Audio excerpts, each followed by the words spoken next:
Greetings and welcome back to yet another daily run, and today we're playing as Blue Baby. Blue Baby is an interesting character just because he can only have blue hearts or soul hearts or spirit hearts, however you want to call them, as containers. That makes red hearts useless to him, and which means that in dailies especially, you really have to be careful not to get hit, because blue hearts aren't a renewable resource like red hearts are. And at the same time, you really kind of have to watch out so you can get those devil deals early on, which cost 3 spirit hearts. And with blue hearts, if you don't get lucky, especially early on, it's very possible for you to just be stranded on just 2 or 3 spirit hearts for a majority of the run, which just makes it so much more important to kind of get good at dodging and not getting hit. And we actually got hit 4 times already on this floor, and who can blame me against Ragman? Ragman is probably one of the toughest bosses early on. Maybe not toughest just in a sense of dodging and getting hit, but definitely the toughest in just endurance, just because he has so much health, has attacks which regenerate his health, and he can also spawn spiders which also have a ton of health, and you kind of have to kill them all in a particular order so you don't get overwhelmed by all the enemies and the shots. He also has these nasty homing shots which are very potent, so to say. They're very attracted to you. Unlike your homing shots, which are somewhat attracted to an enemy, his homing shots really zoom on in on you and kind of speed up as soon as you see them. The general strategy is to just hit his head whenever he rolls it, because that's when he's invulnerable. And if you don't kill the head, another spider comes out, which is just not something you want to do, because getting overwhelmed by spiders is a great recipe for disaster. And with Blue Baby, you actually are able to kill that head fast enough so the spiders don't come out. As an added bonus, if he's just rolling the head and if the spider didn't spawn yet, you actually still damage to him directly, so you're not really losing out on anything. So it's the optimal strategy to actually focus on the head as soon as he kind of shoots it out. Another benefit and bonus is that he can't do any other attacks at that time, so that kind of makes it safe to just focus on the head. We do manage to beat him. We do get hit 4 times, and we do manage to regenerate 1 spirit heart. The bean here is actually a better item objectively, I think, than the poop, but because we are on the 2nd floor, we really want a devil deal, and I'm just kind of keeping the poop in hopes that I will kill it and, kill the poop and get a blue heart, which will then, of course, in turn allow me to get a devil deal. And I'm still keeping it here even into the boss room, even though objectively it would probably be better to kind of rely on that poison damage from the bean, especially because we're against 2 monsters, so the damage is kind of doubled. Unlucky for us, we do manage to get hit just because of this room layout. It's so tiny and small, and having 2 monsters is just one of the most frustrating things you can probably encounter in a small room. What ends up happening here is just you kind of want them together, so the attacks are always coming from one side. As soon as one is on the left side, one is on the right side, or just they kind of surround you, game over, because you're gonna get hit. There's no question about it. They just shoot out so many tiers together. It's just so crazy. It's helpful that they have less HP than usual, but at the same time, they can be really tough. And just as our luck has it, we just encountered Krampus. So this was one of those high-octane dailies, especially early on, fighting Ragman on the 1st floor. We got hit a few times just because of some unlucky rooms, and we fought possibly the hardest monster fight early on, and now we're fighting Krampus. Luckily, we did get enough spirit hearts to kind of fuel us through all of this, but at the same time, you just kind of have to wonder what the hell is going on with the game sometimes. Remember, if you feel like you're doing badly in a daily, if you're getting hit a lot, like I was in this case, just remember, that other players who are playing this are playing the same seat, so they're kind of encountering the same issues and have the same problems as you do. So don't just give up and stop playing, just kind of try to persevere and go on, still try to play optimally. Like this one, for example, this is one of the blue chargers, or the silkworms, however you want to call them, are just some of the most unfortunate enemies. I've talked about them before, but they really take a cake as one of the most annoying enemies you can encounter if you don't have any forms of penetrative tears. Those guys that spawn them are also equally annoying just because they require so much hits, especially with the constant spawning. You just have to really get in there and deal so much damage. This room also demonstrates that sometimes it's just if you don't have the right equipments, you know, the right items, speed or damage, that you're just not gonna be able to do all the rooms without getting hit. And we're still, no, we're trying to stay afloat here, kinda. It is not a reference because this is an underwater level, but you know, we're still trying to stay afloat because we really want, you know, to get some spirit hearts so we can fuel our devil deals. But then again, you know, we did get a devil deal on the last floor, and because we didn't pick up a devil item, it was Krampus. It means that now angel rooms will start spawning or have a chance to start spawning. So at the same time, it's not that big of a deal for us to go out and kind of start searching for soul hearts, because there's always a chance that, of course, no devil deal will come, or that an angel room will come. So that kind of alleviates us from really searching for that last spirit heart. What we managed to get from our last boss is Magic Mush, and Magic Mush is a great item. You know, just a lot of damage, a lot of tears, you move faster. The only complaint I have with it, it makes my character bigger. And a bigger character for me just feels like he's lower for some reason, and I just feel so a bit, I guess, uncomfortable in it. Even though technically the size of the hitbox is the same, I just don't perform well when my character takes more of the screen. I don't know why, it's just a personal preference, I guess. Luckily enough, in this room, we get Rotten Baby, which is a great familiar. It also counts as one of the items for the conjoined transformation, so now we're on the lookout for those lesser familiars like Brother Bobby or Sister Maggie to kind of get those triple shots. Which will help us, of course. At this point, you know, when your run is going badly, I don't recommend just not picking up suboptimal items, you know, like those bad familiars, for example. But just do pick them up, just because when your run is going badly, score isn't as important as just surviving. Like in our case, because we had so little HP, now we managed to kind of recuperate a bit. But earlier on, we just had so little HP that just taking any item that might help us is a greater benefit than losing, you know, a few 10, 20 points of picking up an item. I only don't pick up items when I'm certain that I can, you know, beat the game without getting hit, and that item won't help me in achieving my goals. We have this is the last floor before Mom, and we have about 3 minutes left, which is usually enough. I usually kind of try to time it, so I'm on the last floor in around 16 minutes with like a 1 minute buffer. So if I arrive at the last floor, so at the 6th floor before Mom, at 16 or 17, at 16 minutes I feel very comfortable, and at 17 minutes is usually very doable. So that's kind of something you want to aim for. Just a general rule of thumb, I want to finish every floor in around 3 minutes. And I still leave myself like a 1-2 minute buffer so I can get to boss rush in time. Red Mom was kind of being annoying here. An annoying part about Red Mom is that when she stomps her feet down so fast, at the same time it's good because you have kind of more time to hit her. But at the other time, she can be kind of annoying because she's a bit more unpredictable, I guess, because she can always spawn those legs from the doors. And we can't really utilize our Lump of Coal here. Lump of Coal, if you don't know, makes more damage the farther away you are from enemy. And if the foot is constantly stomping near you or onto you, you really can't take advantage of that. Here it's an easy choice. We take the 2020 item, which doubles your effective DPS. It makes you shoot 2 tiers at once.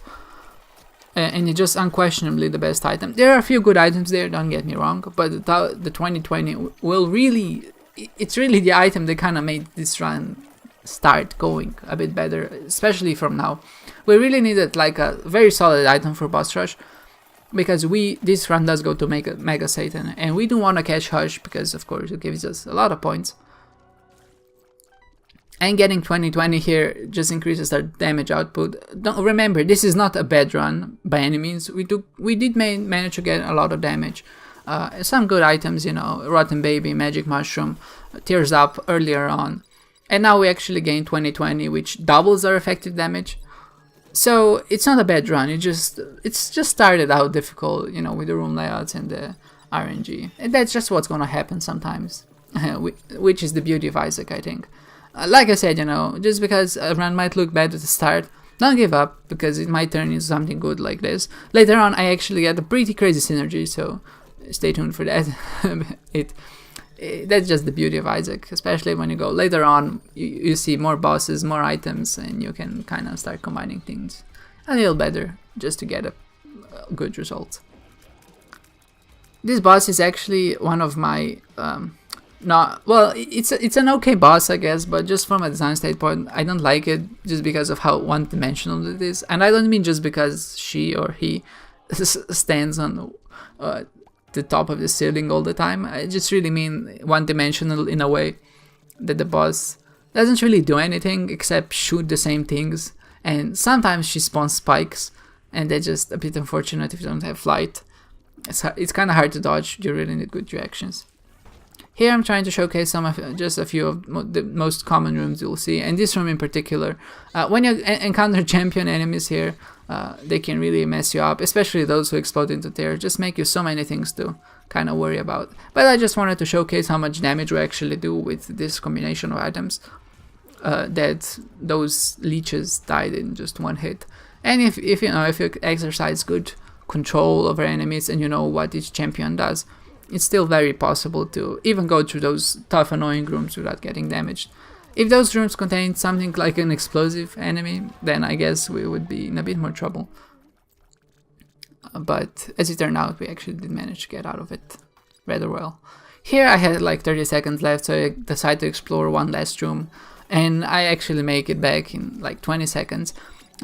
This is really one of those things that are very scary to do on the daily run, when you're like 20 or 30 seconds to catch boss rush or hush, and you still have some few rooms that you kind of have to explore, and it's hard to gauge just how long it will take for you to move across the floor, go to that room, kill it, kill every enemy in the room and come back, just because sometimes those rooms are gonna have really annoying enemies which will hide underground and things like that. So if you're gonna explore, in those last few seconds before the hush fight, just always make sure to have a bomb on you. So if things kind of turn bad and, there are annoying enemies in the room that just don't want to die or get killed, just have a bomb just in case, so you can set it there at the door and kind of escape in time. Because you really don't want to miss Hush, even though he is very annoying to fight with.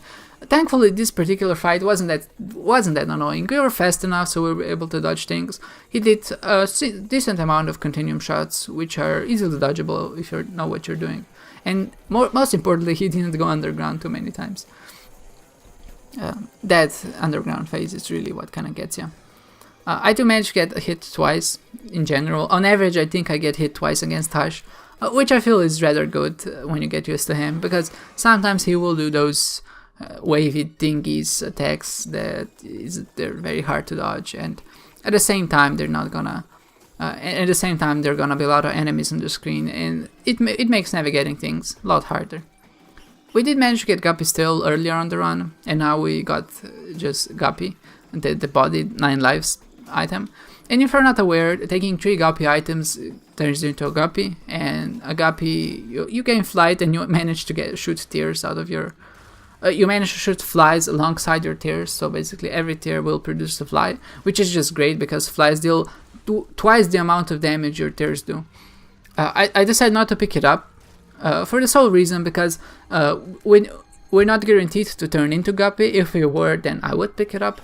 And at the second time, we're kind of running low on health here, and we have like 4 hits remaining before we die, and we don't want to waste our 4 hits on picking up an item that might benefit us in the future. Like I said, if we knew that we were gonna turn into Guppy, or if we find a third Guppy item, then we're gonna go back and pick it up, just because those flies really do help increase your damage output, and having 9 lives just in general means that you can afford to get hit a few times before you before you die for real, just because of course you do have 9 lives. With that in mind, we're still in this floor, it's just standard things you just go through. I played the beggar a bit to get a bit more health up. And these flames in particular, if you're low on spirit hearts, just set a bomb a little bit better than I did. I just kind of made it off center due to perspective. I messed up. Aside in the center, they do have a chance of giving you spirit hearts. There's actually an exploit that allows you, if you have enough bombs to get like a ton of spirit hearts from there. But I decided not to do it just because this is a daily run and I don't want to cheat of what is most possibly a bug. But of course, if I'm ever going to do regular runs, I will kind of show you how that works. We fought the angel statue and might be wondering why would we go through the trouble of that. Actually, just before Hush on the Womb 1, we had an angel deal and I didn't fight the devil statue, but that's only because we didn't have enough time, or I felt I didn't have enough time to kill the angel and go to the next stage and to catch Hush in time. But in this case I decided to kill it just because killing angel statues actually gives you a lot of points. I'm not sure, I think it's exploration bonus, it counts as exploration bonus. But just overall, if you have the chance to kill statues, just do it, especially if you feel strong enough that you won't get hit. Because those statues will give you, I think, about 300 points apiece. So there's 2 angels, so that means you're gonna get about 600 points if there's an angel run going, and 600 or 500 points is actually quite a substantial amount of points. Remember that boss rush gives you about 5,000, and this overall run had 41,000, which is very low for a Mega Satan run. Usually you would expect around 50,000, like 52,000 on a Mega Satan run without any consumables, without any exploits, that generate infinite consumables. So, 500 points is definitely a solid amount of points. Here I take Ipecac, and something weird happens in this room. You can just see a million explosions going on. I did have Parasite, but for some reason the tears kind of split into a million little pieces. I don't know what exactly made that happen. It seemed like a glitch. But yeah, just so odd. I just wanted to show it. Sometimes, that's gonna happen and you're gonna get damaged and there's nothing you can do about it. You can see now that tears are behaving normally. And I actually did pick up the item that allows you to freeze tears in the air. And after that I found Ipecac. And I just figured, we're kind of running low. The daily wasn't going super well, at least from like a damage standpoint. Might as well have a little bit of fun. Pick up items that I maybe usually won't pick to just kind of showcase things. And of course Ipecac is a good item, especially if you know how to use it. Even though it's explosive and it can damage you more than it can damage the enemies, just I recommend kind of getting used to it, because it really is one of the best DPS items you can get in the game. It just increases your damage by so much, and that poison really kind of helps you off finishing the enemies. You'll see just how potent it is against Mega Satan and how fast it kind of transfers phases because of it. It helps that we can kind of charge up shots and get like three shots, which of course in turn are 6 shots because we have double vision. But still, just a great item, of course, if you can get used to it. I know that some players could actually completed the Lost with Ipecac, which is just crazy, But it just kind of goes to show that one single item can really, if you know how to use it properly, can really impact the RAM very positively. Another challenge against Mega Satan is you don't fight him that often usually, so sometimes he has phases that even I don't know, even though I played the game a lot. And if you don't have enough damage, he'll start spawning those in-between phases, and when that happens, then usually things kind of get dire.